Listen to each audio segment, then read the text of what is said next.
आशा करता हूँ आप सब बहुत अच्छे होंगे। मेरा नाम है सिद्धांत अग्निहोत्री। स्टडी ग्लोस पे आपका बहुत बहुत स्वागत है। कल यार मैंने कल मैंने एक लेक्चर लिया था कि क्या पाकिस्तान इजराइल पर हमला कर देगा। अरे मेरे बहुत सारे उस पर पाकिस्तानी भी कमेंट थे और उसमें बहुत ही ज़्यादा गाली गलौज एक दूसरे को लोग देने लगे थे, तो मैंने कमेंट ऑफ ही कर दिए। ठीक है। और यहाँ पे आपको बता दूँ कि भैया इजराइल जो है वो पाकिस्तान पर हमला बिल्कुल कर सकता है। ये इसकी पॉसिबिलिटी कोई ज़रूरी बात नहीं, एक दो हफ्ते में आ जाए न्यूज़, बता दूं मैं आपको। और ऐसा पहले इजराइल ने किया है, तो आज हम उसकी कहानी जो है वो जानेंगे। ओके, कल बेसिकली एक प्रॉपर जियोपॉलिटिकल एनालिसिस था मेरा और बहुत ही शानदार एनालिसिस था बेसिकली वो।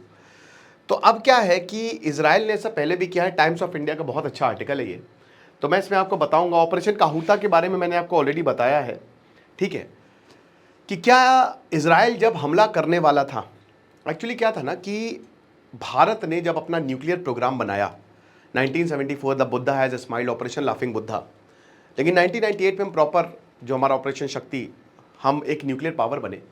बट 1971 में हमने पाकिस्तान को हराया था और उसके बाद फिर पाकिस्तान डर तो गया, और जब उसको ये पता चला कि भारत के पास न्यूक्लियर पावर आ गई है तो उसके हाथ पांव फूल गए, है ना, उसकी चड्डी निकल गई। कहता अरे बाप रे बाप, अब तो नंगे हो जाएंगे, क्या करें। तो उसके बाद अब्दुल कादिर खान, आपको पता है कि पूरा पाकिस्तान का जो न्यूक्लियर प्रोग्राम, अब्दुल सलाम तो बेचारे अहमदिया मुसलमान थे, पाकिस्तान का न्यूक्लियर प्रोग्राम उन्होंने बताया, बाद में पाकिस्तानी उन्हीं को भगा दिया। अभी ईद थी ना, तो अहमदिया मुसलमान से पैसे ले रहे थे कि आपको ईद मनाने के लिए। अजीब व गरीब चीज, क्या ही बताएं। तो अब्दुल सलाम की कहानी बहुत कमाल की है, ठीक है ना। सीवी रमन को वो बहुत अपना आइडल मानते थे, मिलने भी आए थे भारत, गुरु थे उनके, और उनको बाद में ब्रिटेन में उनको मौत मिली, अब्दुल सलाम को। तो ये तो पाकिस्तान है। खैर, उनका पूरा प्रोग्राम चोरी का है, ब्लूप्रिंट्स जो है वो, और ये बिल्कुल पब्लिक है, इसमें कोई दो राय वो नहीं है कि मतलब पूरा पब्लिक है ये, कि कैसे इन्होंने यूरोप से ब्लूप्रिंट चुराए और उसके बाद चाइना ने भी मदद की। तो अपना ये न्यूक्लियर प्रोग्राम बनाने लगे थे और इनकी जो न्यूक्लियर फैसिलिटी थी वो काहूता में थी, ठीक है ना। अब काहूता में क्या हुआ, चलिए बात करते हैं। लेकिन उससे पहले बता दो कि चाणक्य नीति का शानदार कोर्स डिस्क्रिप्शन कमेंट बॉक्स पर लिंक है। अब हम ये नीति 70 कूपन कोड ऑफ कर देंगे। 300 रुपये का एक कोर्स है और आपको बहुत ज़्यादा फायदा होगा, क्योंकि 30 घंटे से ऊपर मैंने लेक्चर्स किए हैं, मज़ा आ जाएगी आपको। तो बात यह है कि जब भारत न्यूक्लियर प्रोग्राम अपना शुरू कर चुका था और पाकिस्तान न्यूक्लियर प्रोग्राम, उसने अपनी फैसिलिटी जिया उल हक जब आए 1978 के बाद, तो काहूता में बना ली थी। उस समय RNAW रॉ ने, और रॉ और मोरारजी देसाई, उस समय मोरारजी देसाई की सरकार थी, 1977 की बात है। अब आपको पता ही है ना, मोरारजी देसाई को निशाने पाक मिला है, highest Pakistan civilian award. No wonder क्यों। और ये मैं नहीं कह रहा हूँ, ये रिपोर्ट्स में है, बहुत सारी किताबों में लिखा गया है कि क्योंकि देखिए मोरारजी देसाई गांधीयन थे।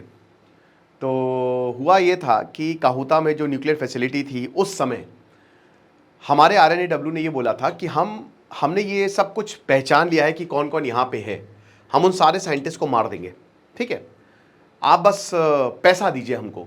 तो जब मोरारजी देसाई ने पूछा पैसा, इतना सारा पैसा आपको चाहिए, बोला कि हाँ, ऑपरेशन एग्जीक्यूट करना पड़ेगा, हमारे 100 से ऊपर जो जासूस है वहाँ पे है। और हमको पता कैसे चला, क्योंकि यहाँ काहूता में, यहाँ पे बार्बर, ये जो नाई की शॉप है, तो वहाँ जो बाल कटवाने आते हैं उसमें रेडिएशन पाया गया है थोड़ा बहुत, तो वहाँ से, तो यहाँ पे हमको सब पता है। तो इन्होंने जिया उल हक को फ़ोन कर दिया था, मोरारजी देसाई ने, ठीक है। और जिया उल हक को ये फ़ोन किया था कि देखिए हमको पता है कि आप काहूता में न्यूक्लियर फैसिलिटी बना रहे हैं, आप थोड़ा सा ठीक से रहिए, समझ रहे हैं, ठीक है, आप गांधीयन हैं, आप पीस चाहते हैं, बट इसका मतलब ये नहीं। और यहाँ तक ये भी बता दिया था कि हमको ये भी सब पता है हमको कि आपके कहाँ कहाँ है, कौन कौन साइंटिस्ट है। अब उसका नतीजा ये हुआ था कि भैया जो जनरल जिया उल हक हैं, उन्होंने ऑर्डर दिया और ISI ने 100 से ज़्यादा जासूसों को चुन चुन कर मारा। उनका परिवार आज भी ये प्रतीक्षा कर रहा है कि उनकी लाशें आएंगी और हम अंतिम संस्कार करेंगे, या फिर हमको इंसाफ मिलेगा। ये हुआ था। और जनरल जिया उल हक और मोरारजी देसाई काफ़ी लंबी लंबी बातें करते थे, ठीक है। इनफैक्ट जनरल जिया उल हक ये बताते थे, क्योंकि मोरारजी देसाई आपको पता है कि वो पेशाब, कहते ना कि वो पेशाब पीना एक थेरेपी बताते थे वो, तो जनरल जिया उल हक ये कहते थे कि आप पेशाब पीते हो उससे क्या रोग वाकई ठीक हो जाते। तो काफ़ी लंबा डिस्कशन होता था। बहरहाल, तो ये सब हुआ काहूता में। तो अब क्या है कि उस समय जब मोरारजी देसाई गए, उस समय इजराइल ने भी बोला था, लेकिन जब मोरारजी देसाई गए तो इंदिरा गांधी जो है वो PM बनी, चरण सिंह थे, चरण सिंह के बाद आए इंदिरा गांधी। पता है ना कि 2 साल के अंदर अंदर जनता पार्टी ध्वस्त। फिर 1980s में जब इलेक्शन हुए तो इंदिरा गांधी आ गई। अब यहां पे उस समय जो प्राइम मिनिस्टर थे इजराइल के, वो थे मेनेकेम बेगिन, नए नए बने थे। पाकिस्तान ने अपना न्यूक्लियर प्रोग्राम बना लिया था। इजराइल को क्या डर था? इजराइल को यह डर था कि पाकिस्तान जो है ये अपना न्यूक्लियर प्रोग्राम लीबिया को बेच देगा और बाकी मिडिल ईस्ट देशों को बेच देगा और ईरान को भी बेच सकता है, क्योंकि 1979 में ईरान का रेवोल्यूशन हो गया था। और ये बिल्कुल सच बात है दोस्तों कि ईरान का जो न्यूक्लियर प्रोग्राम है उसमें पाकिस्तान ने मदद की है, राइट? जो अभी इनका, तो इजराइल को बहुत ज्यादा चिंता थी। तो प्लान ये था कि पाकिस्तान कह रहा था कि ये इस्लामिक बॉम्ब है, और इजराइल ने उस समय भारत को ये बोला था कि हम अपने F-16 और F-15 फाइटर जेट्स यूज करेंगे, आपको कुछ नहीं करना है, बस आपको अपना जामनगर और उधमपुर ये जो एयरबेस है ये हमको दे दीजिए, क्योंकि हम बहुत दूर से चल के आएंगे, आपके एयरबेस पे रिफ्यूलिंग करवाएंगे और उसके बाद हम ज्वाइंट स्ट्राइक करेंगे। 1981 में दोस्तों इजराइल ने जो इराक का ओसिराक रिएक्टर था वहां पे भी स्ट्राइक की थी, ठीक है ना? तो चश्मा फतेह ये सब पाकिस्तान के जो न्यूक्लियर, राइट, तो ये बोला था। अब इजराइल का प्लान बहुत बढ़िया था, लेकिन इंदिरा गांधी शुरुआत में तो मान गई थी। बताया जाता है कि इंदिरा गांधी ने मान गई थी, क्योंकि यह बताया गया था कि पाकिस्तान अपना न्यूक्लियर प्रोग्राम लीबिया को बेच देगा, और लीबिया ने खरीद लिया था। बातें हो रही थी, अब्दुल कादिर खान अपनी दुकान बना के बैठे हुए थे कि जिसको भी इलीगली हमारा न्यूक्लियर प्रोग्राम हम दे रहे हैं, हम बेच रहे हैं, आइए। तो ऐसे बहुत सारे देश आए थे, यह हिसाब किताब था। लेकिन शुरुआत में तो इंदिरा गांधी ने बोला कि ठीक है मार देंगे, लेकिन बाद में इंदिरा गांधी पीछे हट गई। बाद में इंदिरा गांधी ने कहा कि नहीं, हम इसको नहीं कर सकते, इसको हम हरी झंडी नहीं दे सकते, हम बैक ऑफ कर रहे हैं। इजराइल ने दो बार ये प्रस्ताव दिया था भारत को कि आप हामी भरिए, हम मान देंगे, और ये ओपन था, ये मतलब प्रस्ताव ओपन था भारत के लिए। लेकिन उसका रीजन क्या था, क्यों इंदिरा गांधी ने बैक ऑफ कर लिया? उसका रीजन था दोस्तों कि उस समय के हालात सही नहीं थे। मिशन मजनू एक मूवी है, ठीक है ना, नेटफ्लिक्स पे, वो इसी पे ही बेस्ड, ऑपरेशन काहुता पे ही। उस समय हालात गड़बड़ थे। क्यों गड़बड़ थे? क्योंकि देखिए उस समय जो कश्मीर का क्राइसिस था वो बहुत बड़ा था। मकबूल भट्ट को फांसी, और उसके बाद फिर हमारे जो यहाँ पे जो जम्मू कश्मीर लिबरेशन फ्रंट का मेन लीडर था मकबूल भट्ट, उसके बाद जो इंडियन डिप्लोमेट थे रविंद्र महात्रे, उनकी बर्मिंघम में हत्या कर दी गई थी। फिर पंजाब में बहुत बड़ी इंसर्जेंसी चल रही थी। उस समय जियाउल हक ने बोला था ना कि ब्लीड इंडिया विद 1000 कट्स। तो इंटरनल इंस्टेबिलिटी भारत में बहुत ज़्यादा थी, और उस समय इंदिरा गांधी के सहयोगियों ने यही बोला कि मैम, इजराइल का साथ देना आपके लिए भारी पड़ सकता है, क्योंकि इजराइल को रिकॉग्नाइज हमने ऐसा तो है नहीं कि पूरी तरीके से कर लिया था, ठीक है ना, और ये प्रॉब्लम हो सकता है। क्योंकि यहां पे इंदिरा गांधी ने बोला कि अभी हम पहले अपने लोगों से, तो यहां पे जो इंटरनल अनस्टेबिलिटी है उससे तो जूझ ले, क्योंकि अगर हमने पाकिस्तान पर हमला किया, और ध्यान दीजिएगा दोस्तों, उस समय सियाचिन वाला भी इशू चल रहा था, ऑपरेशन मेघदूत हमने लॉन्च किया था, बाना टॉप, ठीक है ना, बाना सिंह ने क्या बहादुरी दिखाई थी 1984, तो सियाचिन वाला भी इशू चल रहा था। तो इंदिरा गांधी ने सोचा कि अगर हम अभी इजराइल का साथ देते हैं और हम पाकिस्तान पर हमला करते हैं तो इजराइल आप तो निकल जाएंगे अपने घर, रेपरकशंस हमको झेलने पड़ सकते हैं। और दोस्तों अमेरिका ने भी पाकिस्तान को पेशकश की थी कि अगर इस तरीके का कुछ एक्सकेलेशन होता है तो हम अपने एयरक्राफ्ट आपको देंगे और आप जो हैं वो भारत पे स्ट्राइक कर सकते हैं। तो इसमें एक फुल फ्लेजेड वॉर हो सकती थी, और सीआईए ने इस्लामाबाद को बताया था, आप समझ रहे हो, कि अगर आपके ऊपर लगता है आपको हमला हो जाएगा तो हम अपने F-16 दे देंगे।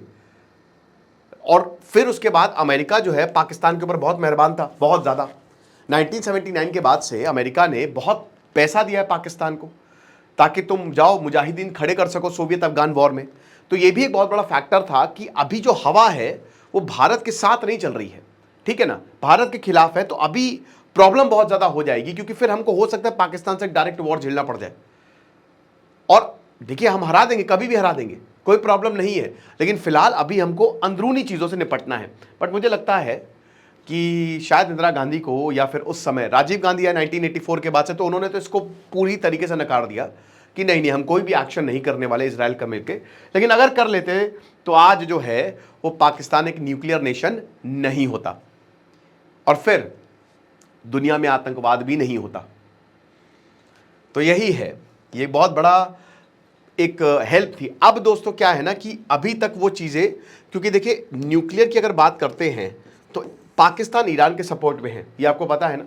और अभी खौमेनी ने बोला भी था कि देखिए अगर हमारे ऊपर हमला होता है, सीधा सीधा शहबाज शरीफ को बोला था जब ये गए थे पहलगांव के लिए, तो क्योंकि आप एक न्यूक्लियर नेशन है, आपको हमारे साथ खड़ा रहना है, जिसके पास न्यूक्लियर ताकत आएगी पावर बैलेंस हो जाएगा।